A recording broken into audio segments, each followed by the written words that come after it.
જય સ્વામિનારાયણ વિદ્યાર્થી મિત્રો, બાયોલોજી ઈ વિદ્યાના ક્લાસમાં આપનું સ્વાગત છે. 11th science unit 3 chapter number 8 કોષ જીવનનો એકમ છે. તો આપણે મિત્રો 11 સાયન્સના યુનિટ 3નું ચેપ્ટર 8નો અભ્યાસ કરવાનો છે, જેમાં કોષ વિશે સમગ્ર માહિતીને અભ્યાસ કરીશું અને એના વિશે ડિટેલમાં જાણીશું. 8મા 9મા ધોરણની અંદર અથવા 5મા ધોરણની અંદર પણ કોષની માહિતી આપણને એ ધોરણ લેવલની મળી. 9મા ધોરણમાં કોષની માહિતી વિશે, અંગિકાઓ વિશે શીખ્યા.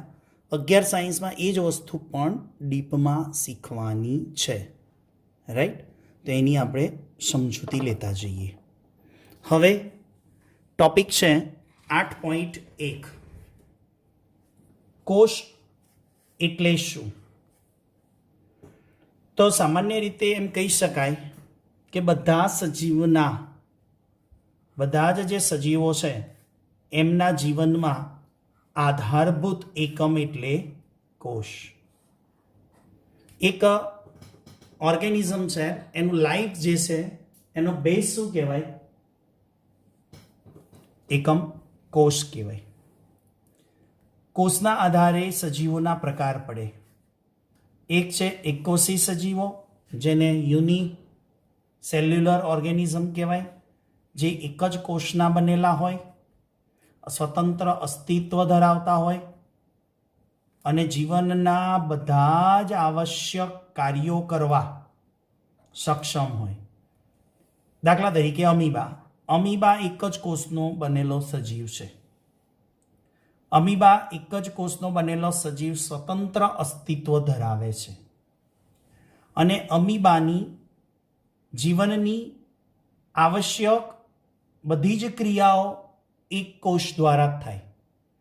તો અમીબાની સાથે અન્ય ઉદાહરણ પેરામેશિયમ, જીવાણુ, ઈસ્ટ અને ક્લેમિડોમોનાસ.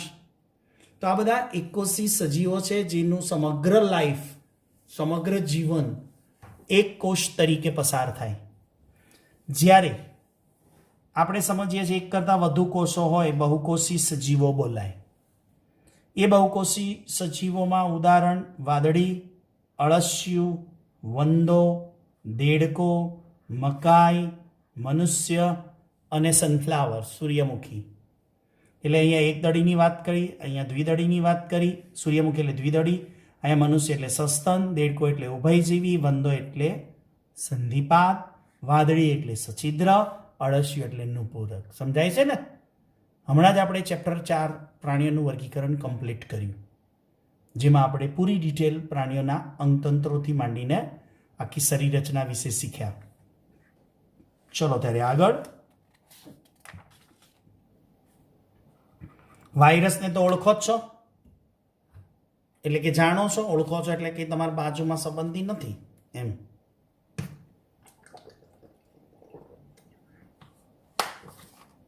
વાયરસ કોષીય રચના ધરાવે મિત્રો? ના, અકોષી છે. તો અહીંયા કેમ નામ લેવામાં આવ્યું? એટલા માટે કે એક લાઈન છે, કોષની સંપૂર્ણ રચના વગરના કોઈ પણ સ્વતંત્ર અસ્તિત્વ ધરાવતા નથી. એવા કોણ? વાયરસ. કોષની કોઈ પણ સંપૂર્ણ રચના ધરાવતા નથી એટલે અકોષી છે. સ્વતંત્ર અસ્તિત્વ ધરાવતા નથી એટલે કે ટૂંકમાં એ તો નિર્જીવ છે. ટૂંકમાં એટલા માટે અહીંયા સમજવા માટે વાયરસનું ઉદાહરણ આપ્યું કે કોષ વગરની રચના ધરાવતા સ્વતંત્ર અસ્તિત્વ ન હોય તેવા સજીવો કયા? વાયરસને સજીવ કહેવાય ક્યારે? યજમાન શરીરના સંપર્કમાં આવે ત્યારે, બાકી નિર્જીવ. આથી એક સાબિતી થઈ કે બધા સજીવોનો રચનાત્મક એટલે કે રચના અને ક્રિયાત્મક એટલે શરીરની ક્રિયા માટેનો એકમ કોષ છે. તો નાના હતા ત્યારે 5મા 6માં વ્યાખ્યા આવતી કોષની વ્યાખ્યા, 9મા ધોરણમાં આવતી કોષની વ્યાખ્યા, 10મામાં આવતી કોષની વ્યાખ્યા, 11મામાં આવે છે કોષની વ્યાખ્યા. એક જ હોય. સજીવનો રચનાત્મક અને ક્રિયાત્મક એકમ કોષ છે. રાઈટ. આગળ વધીએ આ કોષના સંશોધન વિશે. હવે કોષનું સંશોધન કેવી રીતે થયું? તો મિત્રો યાદ રાખજો કે માઇક્રોસ્કોપ શોધાય ને કોષ કેવી રચના છે? નરી આંખે તો દેખાય નહીં. એને જોવા માટે શું જોઈએ? સૂક્ષ્મદર્શન યંત્ર. સૂક્ષ્મદર્શક યંત્ર જેમ જેમ ટેકનોલોજી આવી, જેમ જેમ સૂક્ષ્મદર્શક યંત્રમાં વિવિધતા શોધાઈ, એમ કોષ વિજ્ઞાન આગળ વધતું ગયું. કોષ વિજ્ઞાન આટલું બધું આગળ પહોંચ્યું છે કેમ? માઇક્રોસ્કોપની શોધના લીધે. માઇક્રોસ્કોપની શોધમાં જ્યારે પણ ચેન્જ થયા છે ત્યારે કોષ વિશે કંઈક નવી માહિતી મળી છે. હવે સૌથી પહેલાં જો આ કોષના સંશોધનની અંદર વૈજ્ઞાનિકોનો ફાળો યાદ કરવાનો છે આપણે, એમાં જો સૌથી પહેલાં જો યાદ કરવાનું આવે ને તો રોબર્ટ હુકને કેમ ભૂલાય? તમે નાના હતા ત્યારથી પણ એનું નામ જાણો છો, પ્રાઇમરીમાં પણ આવતું હતું રોબર્ટ હુક. હવે હું તમને એમનો ખ્યાલ આપું અહીંયા કે રોબર્ટ હુકે પહેલીવાર માઇક્રોસ્કોપ બનાવ્યું. આમ એવું છે કે પ્રથમવાર માઇક્રોસ્કોપ, પણ એના પહેલાં જોન્સન અને હેન્સન નામના વૈજ્ઞાનિકોએ પણ એક માઇક્રોસ્કોપ બનાવેલું, પણ એનું રિઝોલ્યુશન એટલે કે એની જોવાની ક્ષમતા થોડીક ઓછી હતી.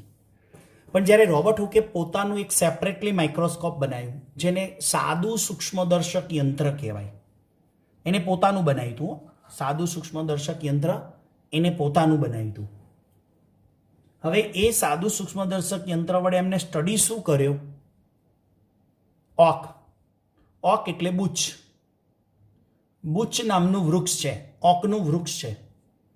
એની છાલ, હવે છાલ તો મિત્રો નિર્જીવ હોય, ભલે વનસ્પતિ સજીવ છે, પણ ધીમે ધીમે છાલ એ નિર્જીવ છે. એ નિર્જીવ એટલે નકામા વનસ્પતિના ઉત્સર્ગ દ્રવ્યો જમા થયેલા હોય. એ નકામાં જમા થયેલા ઉત્સર્ગ દ્રવ્યો છે ને એનાથી છાલ બને.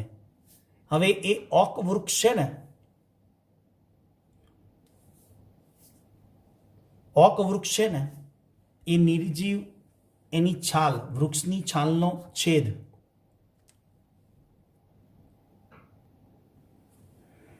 તો રોબર્ટ હુકે સાદું સૂક્ષ્મદર્શક યંત્ર બનાવી અને વૃક્ષની છાલનો છેદ લીધો. જ્યારે એ છેદ લીધો ને ત્યારે એના માઇક્રોસ્કોપની અંદર આવા ખાલી ખાના દેખાયા. શું દેખાયા? ખાલી ખાના. અને ખાલી ખાના કોના જેવા છે? તમને આઈડિયા આવે છે? હનીબી, મધમાખીનો મધપૂડો હોય ને, એ મધમાખીના મધપૂડા જેવું દેખાય એવું એમને દેખાયું, પણ ખાલી હતા ખાના. ખાલી ખાનાનો શબ્દ એમને આપ્યો એમની જે ગ્રીક ભાષા હશે એમાં કોઇટોસ થાય. ખાલી ખાનાને ઇંગ્લિશમાં કોઇટોસ કહેવાય. જો મધપૂડાના ખાના જેવા ખાના દેખાયા પણ ખાલી હતા, અને ખાલી ખાનાને કોઇટોસ કહેવાય ગ્રીક ભાષામાં. અને એ કોઇટોસમાંથી ય અને ટો ઉડી ગયા એટલે શબ્દની ઉત્પત્તિ થઈ, કોષ શબ્દની. કોષ શબ્દ ક્યાંથી આવ્યો? તો રોબર્ટ હુકે આપેલો શબ્દ છે કોઇટોસ. એમાં ય અને ટો એ બેનો છેદ થઈ ગયો અને એના પરથી વાક્ય વધ્યા બે શબ્દો, કોષ. સમજાય છે ને? આગળ પછી એન્ટની લ્યુવન હુક આવ્યા. એન્ટની લ્યુવન હુક જે ફાધર ઓફ સેલ બાયોલોજી કહી શકાય, એ લ્યુવન હુકે જીવંત કોષોનો અભ્યાસ કર્યો. જીવંત કોષમાં અભ્યાસમાં માછલીના શુક્રકોષો, અમીબા, પેરામેશિયમ આ વગેરેનો સ્ટડી કર્યો.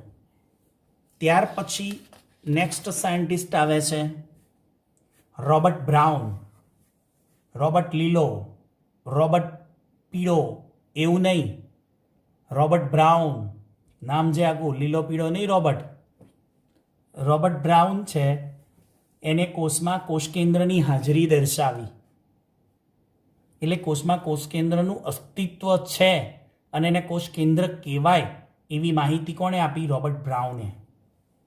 સ્લીડન અને સ્વોન આ બે જોડીના નામ છે. સ્લીડન અને સ્વોન એ બે જોડી છે. એ સજીવનો કોષ અને કોષની નિપજોના બનેલા છે એવું સાબિત કર્યું. સ્લીડન અને સ્વોને શું કર્યું? સજીવો કોષ અને કોષની નિપજના બનેલા છે એ સાબિત કર્યું. પછી એના પછી એક વૈજ્ઞાનિક આવે છે રુડોલ્ફ વિર્સો.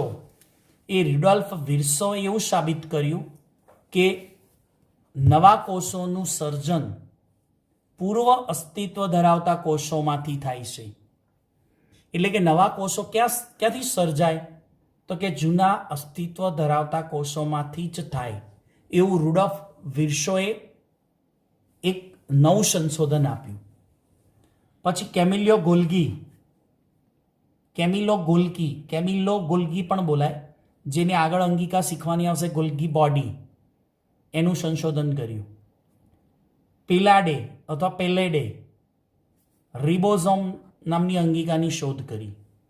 સિંગર અને નિકોલસન આ પણ જોડી છે. સિંગર અને નિકોલસન એમને કોષરસ પટલની સર્વસ્વીકૃત મોડેલ રજૂ કર્યું, જે પણ એનું નામ આગળ થિયરીમાં આવે છે શીખવાનું. પછી ફ્લેમિંગે કોષની અંદર રંગસૂત્ર દ્રવ્યની માહિતી આપી. જે ચેપ્ટરના એન્ડમાં કોષ કેન્દ્ર શીખવાનું છે ને એમાં પણ ફ્લેમિંગનું નામ આપ્યું છે. એટલે આ એક વૈજ્ઞાનિકોનો આપણે શું જોયો? ઓવરવ્યૂ, કે કયો વૈજ્ઞાનિકનો કોષ વિજ્ઞાનમાં શું ફાળો છે. તો આ નીટ માટે પૂછાય, યાદ રાખજો. તો આગળ મિત્રો આપણે થિયરીને સમજીએ. કોષવાદના મુદ્દા. કોષવાદ એટલે શું? ટોપિક નંબર છે આપણો 8.2 કોષવાદ. કોષવાદની રજૂઆત સેલ થિયરી કહેવાય ને. શું કહેવાય? Cell theory.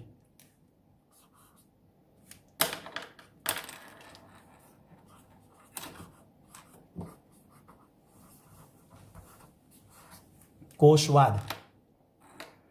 એ કોષવાદના પ્રણેતા કોણ? કોષવાદ રજૂ કોણે કર્યો? તો યાદ રાખજો, જર્મન વનસ્પતિ શાસ્ત્રી એટલે કે જર્મનના બોટનિસ્ટ છે સ્લીડન, મેથિસ સ્લીડન, અને બ્રિટિશના ઝૂઓલોજિસ્ટ છે, અને હું બાયોલોજિસ્ટ છું. જર્મનના વનસ્પતિ શાસ્ત્રી મેથિસ સ્લીડન અને બ્રિટિશના પ્રાણીશાસ્ત્રી થિયોડર સ્વોન. અને આ બધી થિયરીઓ તમને 11 સાયન્સના ચેપ્ટર ભણાવે છે HP સર, બાયોલોજિસ્ટ. હવે આ કોષવાદ જેને રજૂ કર્યો સ્લીડન અને સ્વોન, બે જોડીનું નામ બોલાય. તો એમાં સ્લીડનનું સંશોધન શું હતું? સ્લીડનનો રોલ શું હતો કોષવાદમાં? સમજવાની કોશિશ કરજો. એમને વનસ્પતિના જુદા જુદા પ્રકારના કોષો ભેગા મળીને વનસ્પતિ પેશીનું નિર્માણ કરે છે એવું ઓબ્ઝર્વેશન કરેલું. સ્લીડને શું ઓબ્ઝર્વેશન કર્યું હતું? કે વનસ્પતિના જુદા જુદા કોષો ભેગા મળીને પ્લાન્ટ ટિશ્યુ બનાવે છે, વનસ્પતિ પેશીઓનું નિર્માણ કરે છે એવું વનસ્પતિમાં ઓબ્ઝર્વેશન કરેલું એમને. જ્યારે થિયોડર સ્વોને શું સંશોધન કર્યું હતું? શું સ્ટડી કરેલું? એમને એવો સ્ટડી કરેલો કે પ્રાણીઓના કોષોની ફરતે પાતળું પડ આવેલું છે. એ પાતળું પડ રસ સ્તર કહેવાય, કોષ રસ પટલ કહેવાય. એવું એમને પ્રાણીઓના કોષોમાં સ્ટડી કરેલો. અને એમને સાથે સાથે વનસ્પતિ પેશીમાં પણ સ્ટડી કર્યો હતો કે વનસ્પતિ કોષનું આગવું લક્ષણ કોણ? કોષ દિવાલ છે. યાદ રાખજો નીટ માટે, સ્લીડનનું સંશોધન શું છે અને સ્વોનના સંશોધન શું છે. આ સ્વોનની પરિસંકલ્પના શું હતી? એ કલ્પના શું હતી આના ઉપરથી સ્વોને? કે વનસ્પતિ અને પ્રાણીઓની શરીર રચના કોષ અને કોષની નિપજની બનેલી છે. વનસ્પતિ અને પ્રાણીઓની બોડી, વનસ્પતિ અને પ્રાણીઓનું શરીર કોષ અને કોષની નિપજનું બનેલું છે એવી સ્વોનની પરિસંકલ્પના હતી. અને આ સ્વોન અને સ્લીડન જેને બોલાય સ્લીડન અને સ્વોન, એ બંને એક ફાઇનલી કોષવાદ રજૂ કરેલો. એટલે એમ કહેવાય કે સ્લીડન અને સ્વોનનો કોષવાદ. પણ એ લોકો એક પ્રશ્નનો જવાબ નહોતા આપી શક્યા. કયા પ્રશ્નનો જવાબ? કે નવા કોષોનું સર્જન ક્યાંથી થાય છે, નવા કોષો ક્યાંથી જનરેટ થાય છે, નવા કોષો ક્યાંથી ઉત્પન્ન થાય છે, એ નહોતા સમજાવી શક્યા. પણ થોડાક સમય પછી રુડોલ્ફ વિર્સો, વૈજ્ઞાનિકનું નામ શું છે મિત્રો? રુડોલ્ફ વિર્સો આવ્યા. એ રુડોલ્ફ વિર્સોએ એમની જે પણ કોઈ લેંગ્વેજ હતી ગ્રીક, એમાં એક વાક્ય બોલ્યા. એ વાક્યનો અર્થ શું થાય સમજીએ. એમાનિસ સેલ્યુલા ઈ સેલ્યુલા. એ વાક્ય શું હતું? એમાનિસ સેલ્યુલા ઈ સેલ્યુલા. એટલે એનો અર્થ એવો થાય કે પૂર્વ અસ્તિત્વ ધરાવતા કોષોના કોષ વિભાજનથી નવા કોષોનું સર્જન થાય. એટલે ટૂંકમાં એમનું કહેવાનું અર્થ એમાનિસ સેલ્યુલા ઈ સેલ્યુલાનો અર્થ શું હતો? કે નવા કોષોનું સર્જન જૂના કોષોના કોષ વિભાજનથી થાય. ઓકે, તો રુડોલ્ફ વિર્સોએ સ્લીડન અને સ્વોનના કોષવાદમાં થોડો ચેન્જીસ કર્યો. અને એ રુડોલ્ફ વિર્સોએ સ્લીડન અને સ્વોનની જે થિયરી હતી, સેલ થિયરી, એમાં આ એક નવો પોતાનું સંશોધન ઉમેરી દીધું. અને ફાઇનલી એક શું આપ્યું? મોડર્ન સેલ થિયરી, આધુનિક કોષવાદ આપ્યો. એ આધુનિક કોષવાદના મુદ્દા શું હતા મિત્રો? ધ્યાન આપો. પહેલો મુદ્દો હતો બધા જ જીવંત કોષો કોષ અને કોષની નિપજના બનેલા છે. એ મુદ્દો તો કોને આપેલો? સ્લીડન અને સ્વોને. પાછળ બીજો મુદ્દો ઉમેરાયો તો એનાથી થિયરી બની ગઈ આધુનિક કોષવાદ. પાછળનો મુદ્દો પૂર્વ અસ્તિત્વ ધરાવતા કોષોનું કોષ વિભાજનથી નવા કોષોનું સર્જન થાય છે. એ મુદ્દો કોને રજૂ કર્યો? રુડોલ્ફ વિર્સોએ. તો કોષવાદના મુદ્દામાં આધુનિક મોડર્ન સેલ થિયરીમાં કોનો રોલ આવે? મુખ્ય સ્લીડન અને સ્વોન. ત્યાર પછી બીજો મુદ્દો જે એટેચ કરવામાં આવ્યો, બીજો મુદ્દો જે જોડવામાં આવ્યો, એ રુડોલ્ફ વિર્સોએ સંશોધનના આધારે પ્રૂવ કરીને, સાબિત કરીને જોડી અને આધુનિક કોષવાદની થિયરીને સમજાવી. તો હવે આગળ બીજા ટોપિકની ચર્ચા કરીએ, એના અલગ વિડીયોથી વાત કરીશું અને સમજીશું. ત્યાં સુધી સૌને જય સ્વામિનારાયણ.